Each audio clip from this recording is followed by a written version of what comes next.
Welcome to On Being a Human Part 2. To be honest, I don't know how many parts I'll actually make to this.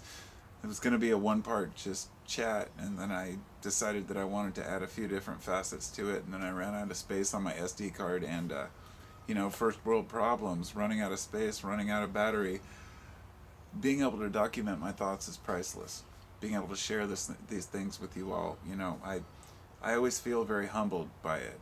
And I feel kind of like an idiot, honestly, when I even talk about it. I'm like, oh, thank you all. Thanks for listening and thanks for watching. And you'll notice I really don't say subscribe very often or anything because it just feels so cheesy. And yet at the same time, I'm like, well, why shouldn't I? I've earned this, god damn it. I've worked hard on my channel. Whoop, fruit fly. Uh, I've worked hard to build my channel up to where it is, and I thought, why shouldn't I ask for Patreon, donations or use ads or do whatever? But this isn't about that. It's about saying that I don't. Sounds like the kids are having fun. My kid's up there with those other kids on the second street, and he's only 7, so I'm kind of like making sure I know what he's up to. Um, anyhow, I I use that. I think about that a lot, like this battle between ego and non-ego, and how many people are super insecure about themselves, but on the outside they come across as very self-confident and cocksure of themselves. And on the other hand, there's a lot of people who come across as slightly lost or confused, and in fact, they're really just deep thinkers, and they just don't have a lot to say. And so in the first part of this video, talking about this, I was, talking about how people are just people and everyone's just, you know, doing the best they can, I guess. At least that's what was in my mind while I was talking. And, uh, and then there's a darker side. This aspect of humanity where there's really no excuse to be a complete douchebag or an asshole to someone else, and there are some very simple rules to this. In fact, earlier, I was joking about I was talking to my mom about how messed up all people are, and just how defected we all really are. And the example was last night. My wife she said, "Did you hear that Jordan Peterson he checked himself into treatment?" And I didn't think much of it at the time. I was like, well, everybody's fucked up. And so I looked into it, and he was addicted to Klonopin, which is a benzodiazepine. And I know benzos. I've had my share. But I've never gotten to the point where I couldn't handle myself, because benzos eliminate your mood. They eliminate your personality. They just destroy your sense of just normalcy. And I've noticed this in some of the interviews I've seen him in over the past, several months, thinking, wow, he seems like a zombie. And I'm like, the point being that Jordan Peterson is somebody that a lot of people look up to. And he seems like he has it together to some people. To me, I just know he's another human. He's got his own issues, and sure enough, it comes forward that he's got a problem. And the point of bringing that up is that we hear this all the time. Celebrities, politicians, people who are just in the limelight or famous for one reason or another, musicians are well known for this, but uh, it's very stressful for people to be recognized and to be put down, even if they say, well, whatever, Twitter doesn't matter to me and I don't care what people say about me. Hearing bad shit about yourself, it knocks your self-esteem down heavily. And I know, because even on YouTube, when people talk shit to me for no reason other than to be jerks, I'm like, I don't give a fuck what you think, but at the same time, I'm like, that's kind of a dick move. Is he right? And we always question ourselves, because when people are mean to us as humans, most of us don't instantly think, this person's just an asshole and they're totally wrong. Our first instinct is to think, well, if another human's telling me that I'm fucked up, then maybe there's something wrong with me. And once we think it through, we can find out the other person's a troll, a hater, a liar, a charlatan, whatever it might be. Oh, that sun is wonderful. Just right in my eyes. I love it. I do. Uh, so there's a science to dealing with people, if you will, and it comes down to psychology to an extent, understanding how people think, and learning not how to fool or manipulate people, but how to manipulate people's mindsets into not wanting to be an asshole to you. And that is selfish as hell. But that's the best way to live, in my opinion.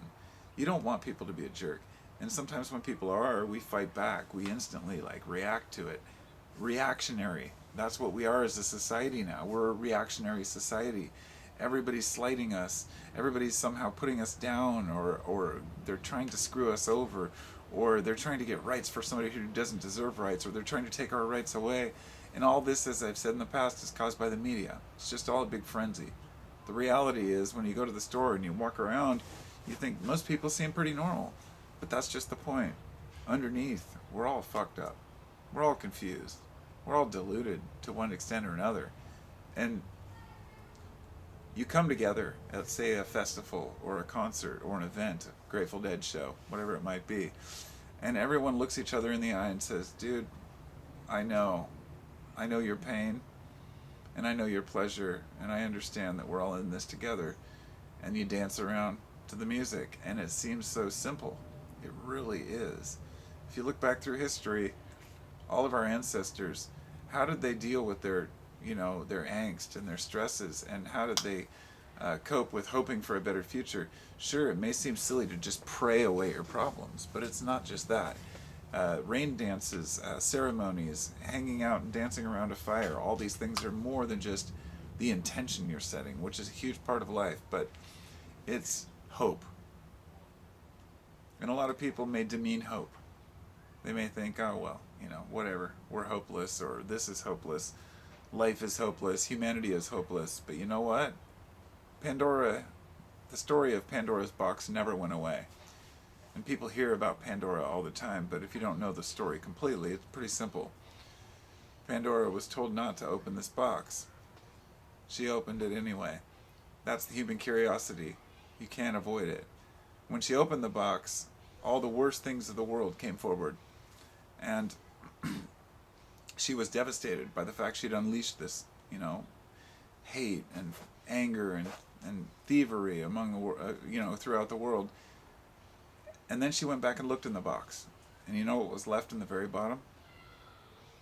Hope. Hope was the thing that was always left. And so for anybody who tries to demean hope or put hope down, I say shame on you. Maybe it's some time you relook at this, because being a human is confusing. It can be contemplated. That's my kid screaming. I can tell by his scream. Pretty annoying, I must say. Embarrassing, right? No, being human means avoiding embarrassment. It means knowing when you're wrong, though. And so, I don't know. I guess I'm kind of going on and on about this, but it's, what else is there to fucking talk about? Let me ask you that question. If we can't talk about being alive, if we can't talk about existence itself, and what it means to be human, really, that's the most important pressing issue, in my opinion. It's the most crucial thing to talk about. There's no way around it. I mean, there's entire channels that are based on politics, or, based on talking about one particular scientific angle, or quantum physics, or, particle accelerators. What does any of that mean? Just as much as what I'm talking about here. It's really all the same. I'm not trying to toot my own horn. I'm just saying, sometimes when I make a video like this, I start thinking, what am I even saying? I'm talking about being a human. All these things seem obvious to me. They're probably obvious to everyone else. But I know that they're not always obvious. Because I'll listen to videos from people who are saying things that I obviously know, and then something will pop into my head where I'm like, wait a minute, that makes total sense. And I know that happens to you all too.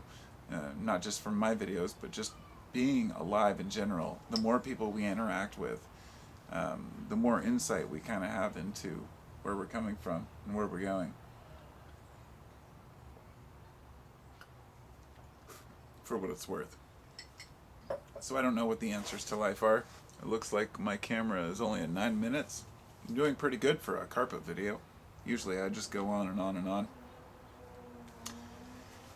Sometimes my wife will text me and be like, oh, you're making a lot of videos lately, or from work, because she can see my uploads, and I think, God, I feel cheesy.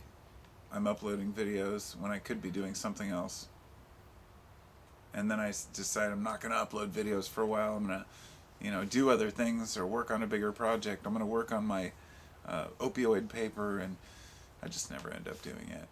And by the way, I have a lot to talk about with that one, but with the whole Sackler lawsuit, but I'll get into that on a separate video. So this is my video about life. I'm going to let it go there. 10 minutes is long enough to ramble. And then I'm going to go ahead and make a video about the opioid crisis and what's going on with the Sackler family, because now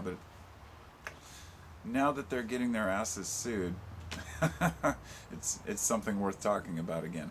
If I haven't mentioned before, I have, or if you're not aware, I have mentioned it, but I'm writing a paper on the opioid crisis, but it's just about big pharma and the pharmaceutical. It starts out with the pharmaceutical nightmare is the first chapter, and it goes on to explain how Milltown came in to play, which was, and Thorazine, an antipsychotic, and Valium, how we get into the benzodiazepines, and how the market was, completely bullshit, just like the tobacco industry. Basically making everybody think that all you need is Mother's Little Helper, take these pills. And that's another thing about being human that I think is important. The fact that we are consistently told that there's something wrong with us, and no matter how fucked up you are, no matter how strange you are, or odd or different, you have to embrace that. I know people who have had psychotic breakdowns. I know people who have gone through schizophrenia, episodes of all kinds of mass delusions and hallucinations, but you know what? They usually come out just fine and don't need a life of medication. And medications were pushed on people to make you feel like you need to be normal. And that's a future video I'm going to be doing, but I also have a long paper that I wrote. It's more like a book that I'm going to be publishing in sections on YouTube. It's available in its entirety to my Patreon subscribers. So if you email me from Patreon or message me through Patreon, then I can actually send you a copy if you want. But for those who want it read out loud, I'll be doing that soon too. And to throw that in here, I think is important, because I know a lot of you are taking pharmaceuticals out there, and I know at least a portion of you. And if I'm not mistaken, by the statistics, at least 10 to 20% of you are taking some sort of either an antipsychotic, or an anxiolytic, which is an anti-anxiety medication, or an antidepressant, or a painkiller, from, a pharmaceutical standpoint. And I have nothing against pharmaceuticals. They have brought us a lot of immense, let's just say we've solved a lot of problems with good pharmaceuticals that actually work.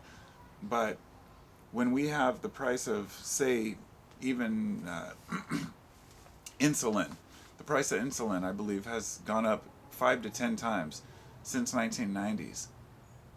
And it's because of people selling off patents and marketing under higher rates. And some people can't afford their medication, and that's bullshit. But it's more than that. It's people who are taking antipsychotics that don't need them, people who spend a life on these medications, who completely damage their own mental state because they really believe there's such a thing as a chemical imbalance. So I don't want to go too far into that for a future video. Thanks for listening. Talk to you all later. And if you don't know, now you know. Peace.